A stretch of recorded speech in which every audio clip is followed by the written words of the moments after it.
My 68 male, son 44, found out a couple of years ago that his wife had an affair and that their youngest son, Tim, tween, isn't his biologically. He was 6 years old at the time.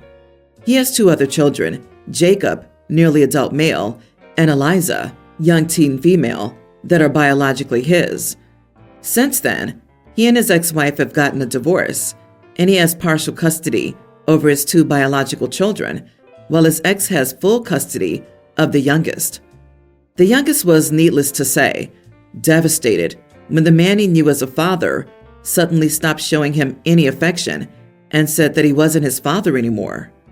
As far as I've observed, he still has a very anxious attachment style, and he's been in therapy for 3 years now. He has problems at school, and I'm pretty sure he's being bullied for it. His oldest son became distant with him after the divorce, and you can see pretty clearly that he's less affectionate with his father than he used to be. After a while, Jacob started asking me to help him with things that he would normally ask his father for, and he started coming over a lot more after school. Honestly, I'm pretty sure he has dinner with Grandma and Grandpa more often than he does with either of his parents. Tim still comes around to our house pretty often too. Since the divorce, I've noticed Eliza pulling away from her parents as well. A year or two after the divorce, she asked my wife to take her shopping for a Christmas dress, for example. She takes her grandma's advice over her mother's often, and Jacob decided to spend Mother's Day with my wife. It all came to a head in the past couple of weeks. First, it was Jacob's graduation. My wife and I were invited, and he ignored his dad the whole time. Then apparently, he posted a picture of me and him on Instagram with a caption that says something like, "Couldn't have done it all without the man who made me a man." After that, it was the fact that his Boy Scout troop does this canoeing trip over Father's Day weekend, and he invited me to come instead of his dad. My son complained that he barely has a relationship with his kids now, and he thinks I'm horning in on his role as their father. My wife reads all these psychology articles, and she says it's because after he dropped their little brother, his other two kids didn't trust him anymore, and they pre-abandoned him. My daughter thinks I should probably let the grandkids sort it out amongst themselves and stop giving them another option so they have no choice but to work things out. Am I the idiot? You are not the idiot. You're showing up as Tim's grandfather. As you say, the others have formed a bond with you because you've shown yourself reliable and unconditionally, which is what children need. Well done. As for your daughter's advice to effectively abandon the children now, to let them sort it out, why would you take such cruel advice when your instincts are loving and kind? That last part hits. She wants OP to abandon them as well, to force a relationship with the other person who abandoned their 10-year-old child sibling. In summary, we'll hurt you deliberately, so maybe you'll build a relationship with someone else who has hurt you similarly. This is a bad plan. Does she really think that'll work? Your daughter has incredible nerve to suggest that you abandon your grandchildren to try to manipulate them. Also, that's not how it works. If they already feel somewhat abandoned by their father, and then you abandon them, all you're teaching them is that father figures are unreliable, and they shouldn't trust either of you. The idea that you can parent a child for 6 years and then switch off your love for them genuinely baffles me. Hate the mother, resent the mother, but that child is the same child that you bathed, dressed, cuddled, and cherished for 6 years. How can you switch that bond off for something the child had no part in?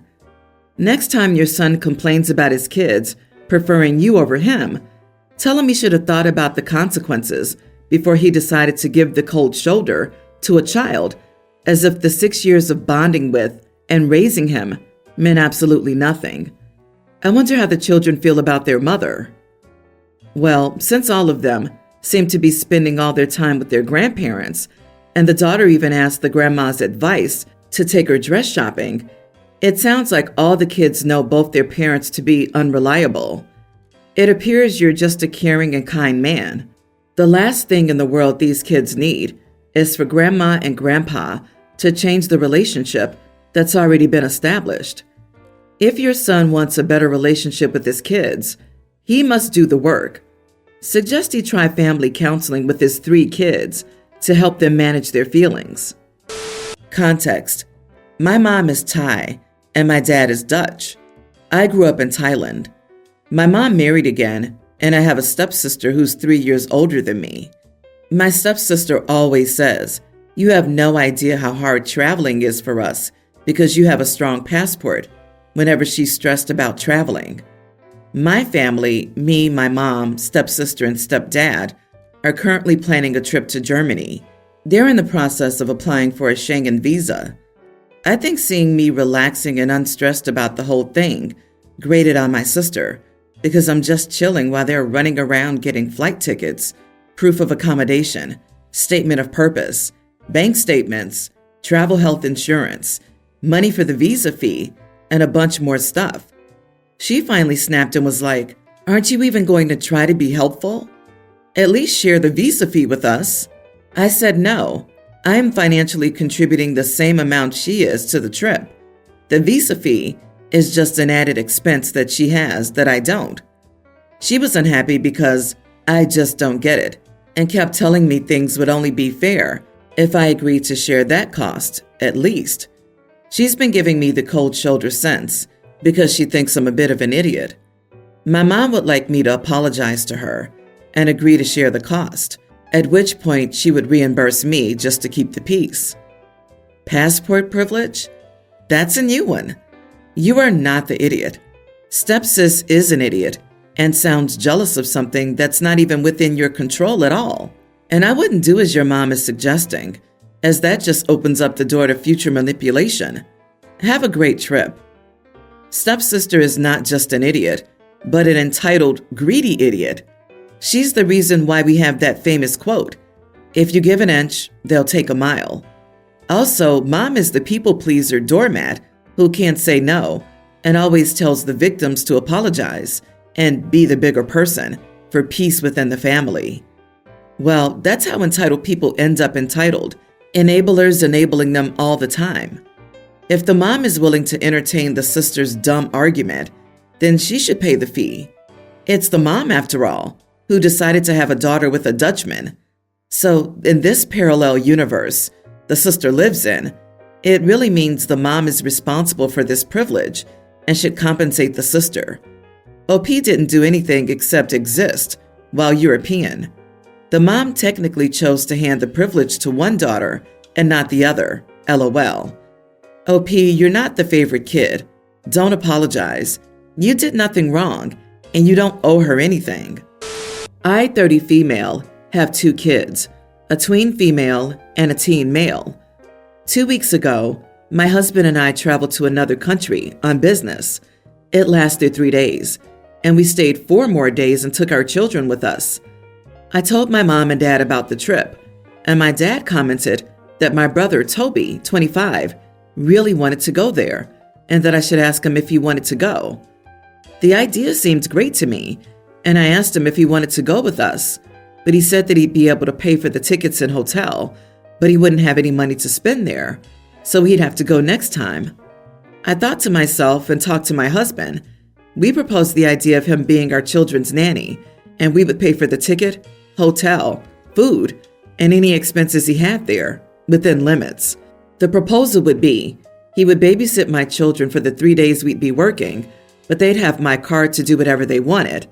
And at night, we would go out together for something to eat. And afterward, he would be free to do as he pleased, for we would be with them. We only requested 1 night on this trip for him to stay with our children, so that my husband and I could have a night alone. Well, he sent a LOL to my message and said he didn't need a favor with all those conditions and wasn't that desperate. It hurt me, I'll admit, but I've moved on and text blocked him. My other sister, 24, heard about the proposal from our parents and asked if this proposal would still be open for her. I said yes. Toby apparently had a change of heart because the day after my sister asked, he called me, saying he had thought it through, apologized, saying he felt embarrassed, and asked if he could still go under those conditions. I said that our sister had already agreed to go and that he missed the chance. Between him denying it and my sister offering it was 1 week. He wasn't happy, saying this was something between him and me, but that I couldn't wait to replace him with another relative, and that if I hadn't blocked him, I would have seen him apologize for being rude, and that he was embarrassed.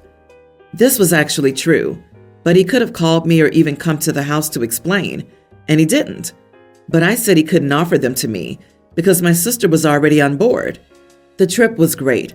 My sister preferred this romantic night to be on her babysitting days, and for the last 4 days, she went to other places and some with us.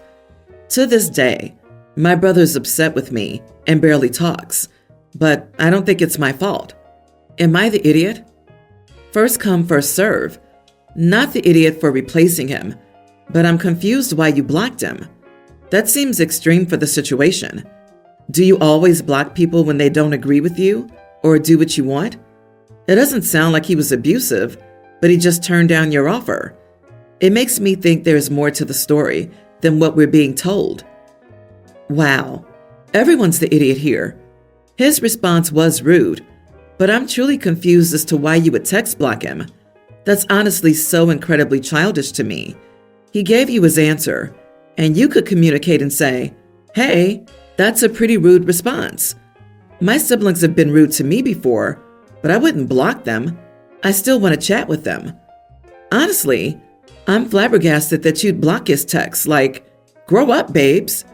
If someone blocked me, I would interpret that as a permanent go away forever message. That said, you're not an idiot for giving the job to your sister. It sounds like she's better suited for the job, and it'll be a better fit. Man, it's not really that serious. Most people have more than one way to reach out. I'm 50, and I sometimes block someone for a day or two and then unblock them. They've never noticed. If they're stressing me out a lot, it's better for me to have peace and not to worry every time I hear a notification that it's something that might upset me. OP, he's salty because he turned down a great deal. Glad your sister went and had fun. And you didn't take it back. He said no. There isn't some mandatory waiting period after your brother said no. He said no, end of story. If so inclined and the occasion comes up, offer again, but there's no obligation to do so. Yesterday was boiling hot. I decided to go to the beach. Everyone was on board except for my middle son, young teen. He said he wanted to stay home. He said it was too hot to go outside. I said okay, and told him to call if anything happened and to keep his phone on him and answer if I checked on him. We left at 10 a.m. and drove to the beach, an hour away. We got there at 11 and stayed until 3. We then had a late lunch, early dinner, because everyone was hungry. At this point, I called my son and asked if he was hungry. He asked when we would be home, and I said probably around 5. He said he wasn't that hungry. We got home at 5:30. My son asked when dinner would be, and I said probably 7. He said he was hungry, so I made him a snack. He sulked in the living room the entire time, and then after he ate, went and locked himself in his room. At dinner, he was still upset. His older brother asked why he was upset, and he said it was because we all had fun together without him and seemed happy he wasn't there. He also said we shouldn't have eaten without him. I said we had to eat because everyone was hungry after being in the hot sun and exercising, and he said he didn't want to go. He said we always have more fun when he isn't around, which I said wasn't true. Then he started arguing with his siblings, so I put a 20-minute quiet timer on the table. After dessert, he went and locked himself in his room again. He wouldn't talk to me when I was driving him to school. I feel bad, but I'm also unclear about what he wanted. Was I the idiot for letting him stay home? You are the idiot. At first glance, it looks like normal teenage behavior. However, the line, "everyone has more fun without," should spark some concern. It sounds like he could be depressed. Does his behavior show consistent change? Does he isolate himself from his family? Stay quiet most of the time? Talk with a quiet voice? Show aggressive behavior?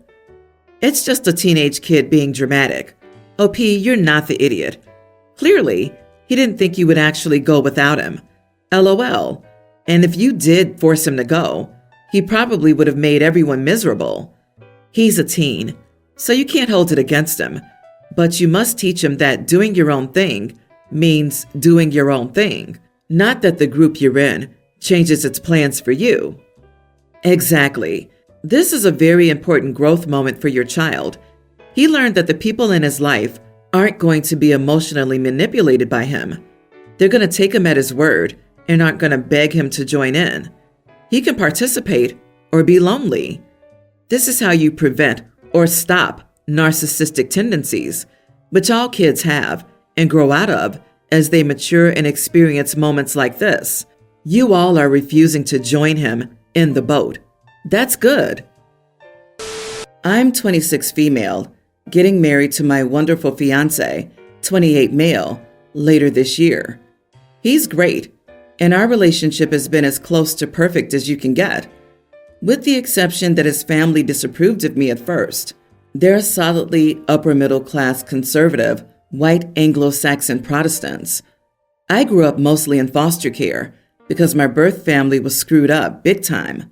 Plus, I'm military, so there's a big cultural difference. My fiance's been good about wrangling them, and I thought they had finally settled down until this happened. When we got engaged, we floated the idea of just having a small family wedding at the chapel on base. But my fiance is the eldest and only son, and his parents really wanted to throw a big white wedding. They offered to pay for everything and do most of the planning, and my fiance asked if we could humor them this once. So I agreed. Soon-to-be mother-in-law wasn't happy with some of my choices, but my fiance talked her down. The last straw was over inviting my father. Background: my dad was not a good person when I was a kid. He was also military and came back messed up in the head. My late mother also had issues, so I ended up in foster care. For a long time, I hated my dad, but one of his old unit mates wrote to me a few years ago and said that my dad had gotten himself together and just wanted me to know that he was sorry for everything that had happened and for not being there. We started talking, and I visited a couple of times. He's sober, in therapy, and goes to a veteran support group like clockwork. I understand better what happened to him, so we're not close, but he's my dad again, and he literally cried when I asked him to walk me down the aisle. My in-laws are firmly against this and said that he doesn't deserve to be there, and they can't believe I would even want him to be there. I think it has more to do with my dad clashing with their image. My soon-to-be father-in-law said that he would walk with me instead. It turned into a giant argument, so I pulled the plug on the wedding. If I'm not allowed to invite my dad, it's not happening. Fiance and I'll get hitched on base, and the in-laws can come or not. My fiance backs me up and is relieved that the big wedding is off, but he is having feelings about his family being upset and refusing to come to the small wedding. His parents are in an uproar because they've already sent out invitations and made deposits and things, so they may be out of some money and will be embarrassed by the cancellation. I feel bad if they're going to lose some deposits, but I'm also pretty mad at them. My dad wasn't the best dad, but it takes a lot to pull yourself out of a hole that deep, and I want him to have this. Not the idiot. It's your wedding, and they're most definitely overstepping. If you want your family there, do it. You made peace with your father, and your groom can have his family there. But bear in mind, if you marry this person, you'll have to deal with these people for the rest of your life. Think about whether you want that. Girl, it's your wedding. You control the guest list, and you control the bridal party and all that stuff. Future in-laws are throwing a wedding and inviting you. They just want you to show up at their dream wedding and say, I do. Here's the kicker. Father-in-law's decided your dad doesn't deserve to be there, but somehow feels he deserves the honor of walking you down the aisle? What the heck? You gave them a wake-up call that you'll not be a pushover. I 100% agree. Your in-laws sound pretentious, judgmental, and domineering. Be careful when the time comes for you to start a family, if you decide you want that, of course. I can see your in-laws interfering in how you raise your children. You're right to cancel the wedding. Discuss with your fiance what a perfect wedding for the two of you would be, and go with that. I'm glad your fiance supports you, and I hope you guys have a beautiful day with your dad there.